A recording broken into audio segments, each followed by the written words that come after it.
नमस्कार दोस्तों। आज मैं आपको सुनाऊंगा मेरा पहला प्यार, एक सच्चे प्यार की कहानी। विनीता नाम की एक लड़की मुंबई में रहती थी। विनीता की उम्र लगभग 23 वर्ष की थी। किसी मजबूरी की वजह से उसे कॉलेज बीच में ही छोड़ना पड़ा था और वह 8वीं के बच्चों को रोज घर से कुछ दूर ट्यूशन पढ़ाने जाती थी। विनीता के घर से ट्यूशन का रास्ता लगभग 2.5 किलोमीटर था, तो उसे रोज 13 नंबर की बस पकड़नी पड़ती थी। लेकिन एक अमित नाम के लड़के से वो बहुत ज़्यादा परेशान थी। वो रोज उसका बस स्टैंड तक पीछा करता था, मगर कभी भी उसने विनीता को परेशान नहीं किया। बस वो उसका बस स्टैंड तक पीछा करता और वापस घर चला आता था। वैसे अमित और विनीता एक ही गली में रहते थे।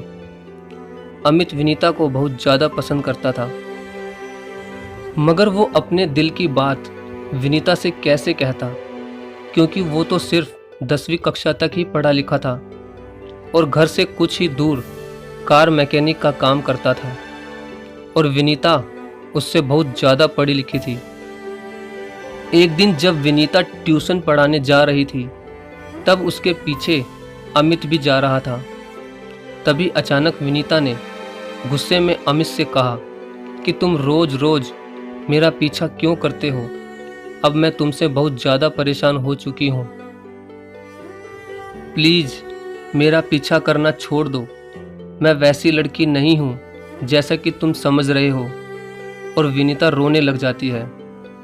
तब अमित उससे कहता है कि विनीता, आज के बाद मैं तुम्हारा पीछा नहीं करूँगा, लेकिन प्लीज़ तुम 2 मिनट मेरी बात सुन लो।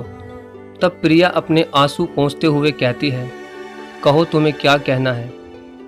अमित कहता है, विनीता, मैं रोज़ तुम्हारा पीछा जरूर करता हूँ, लेकिन आज तक मैंने तुम्हारे साथ कोई भी बदतमीजी नहीं की विनीता, क्योंकि मैं तुमसे बहुत ज़्यादा प्यार करता हूँ, लेकिन आज तक तुमसे कह नहीं पाया विनीता। ये बात सुनकर विनीता ने गुस्से में अमित को थप्पड़ मार दिया और कहा कि तुमने ये कैसे सोच लिया कि मैं तुमसे प्यार करूंगी? तुम जैसे लोफर से तो कोई भी लड़की कभी भी प्यार नहीं कर सकती, और आज के बाद मेरे पीछे आने की कोई ज़रूरत नहीं है। और विनीता वहाँ से चली जाती है। अमित भी नाराज़ होकर अपने घर चला जाता है। अगले दिन विनीता जब ट्यूशन पढ़ाने जाती है तो क्या देखती है कि उस दिन अमित उसके पीछे नहीं आया। ये देखकर विनीता के मन को बहुत सुकून मिला, लेकिन कहीं ना कहीं विनीता को कुछ अजीब सा ही लग रहा था। पता नहीं क्यों विनीता बार बार पीछे मुड़कर देख रही थी और उसे कुछ अकेलापन सा महसूस हो रहा था, जैसे कि अमित का पीछा करना उसे याद आ रहा हो। मगर वो उस दिन अपने मन को संभालते हुए ट्यूशन पढ़ाने चली जाती है। मगर अगले दिन तो जैसे उसका मन अमित को ही ढूंढ रहा हो। उस दिन विनीता अपने घर के सामने से देखती हुई ट्यूशन पढ़ाने निकलती है, मगर अमित उसे उस दिन भी दिखाई नहीं दिया। तभी विनीता को अमित रास्ते में एक लड़की से कुछ बातें करते हुए नजर आया और विनीता उन दोनों के पास से ही गुजरती है। तभी अमित विनीता को देख लेता है, मगर वो उसे देखकर अपना मुंह घुमा लेता है ताकि विनीता ये ना समझे कि वो दोबारा उसका पीछा कर रहा है। मगर विनीता उन दोनों को देखकर ये समझती है कि कहीं वो लड़की उसकी गर्लफ्रेंड तो नहीं। तब विनीता आगे चलकर दोबारा पीछे मुड़कर देखती है, मगर अब वो दोनों वहां से चले गए थे। लेकिन विनीता रास्ते में चलते चलते यह सोच रही थी कि उसके दिमाग में अमित के बारे में इतने ख्याल क्यों आ रहे थे। तभी वो ये सोचते हुए ट्यूशन पढ़ाने चली जाती है। तभी अगले दिन मुंबई में तेज बारिश हो रही थी। मगर विनीता को ट्यूशन पढ़ाने जाना था, क्योंकि बच्चों के लिए उसे नोट्स बनाने थे। और विनीता एक छतरी लेकर अपने घर से निकल जाती है। उसी वक्त अमित अपनी छत पर बारिश में नहा रहा था, तो वो देखता है कि इतनी बारिश में भी विनीता ट्यूशन पढ़ाने जा रही है। कहीं उसे बारिश में कोई परेशानी ना हो जाए, इसलिए अमित दूर से ही उसका पीछा करता है और उसके पीछे पीछे चलता रहता है। तभी अचानक तेज बारिश होने लगी और विनीता की छतरी हवा में उड़ गई।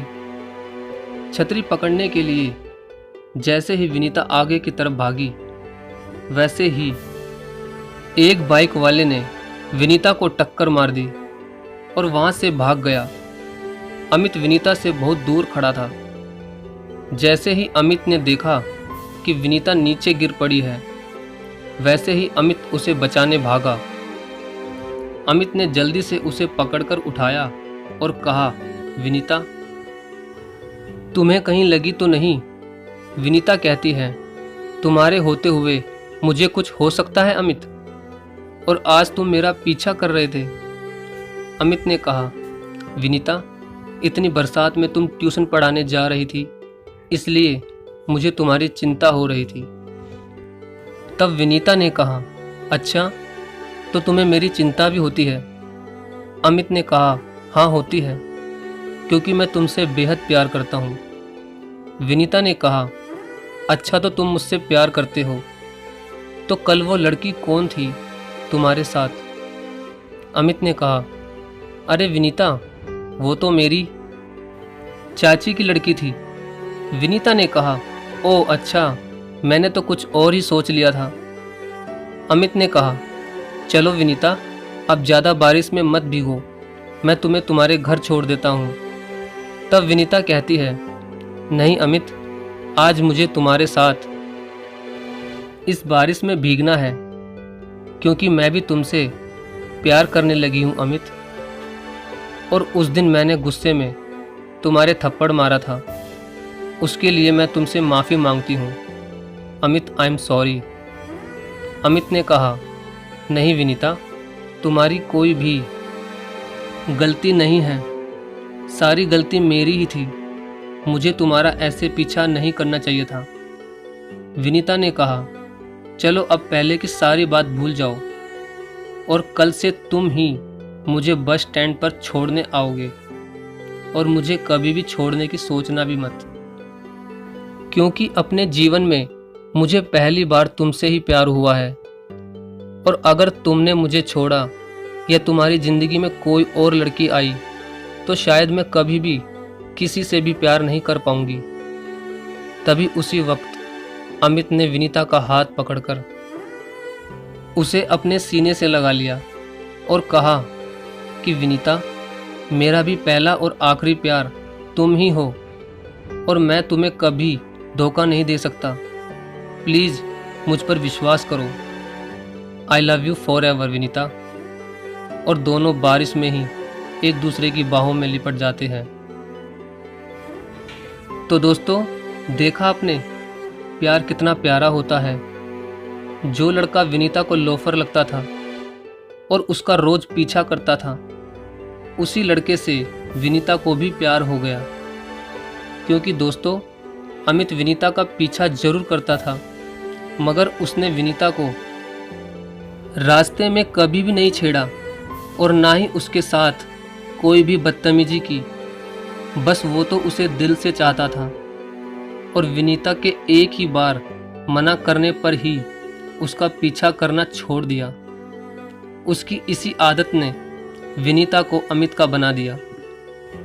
दोस्तों, अगर आपको ये प्रेम कहानी अच्छी लगी हो तो प्लीज़ वीडियो को लाइक और शेयर ज़रूर करें। धन्यवाद।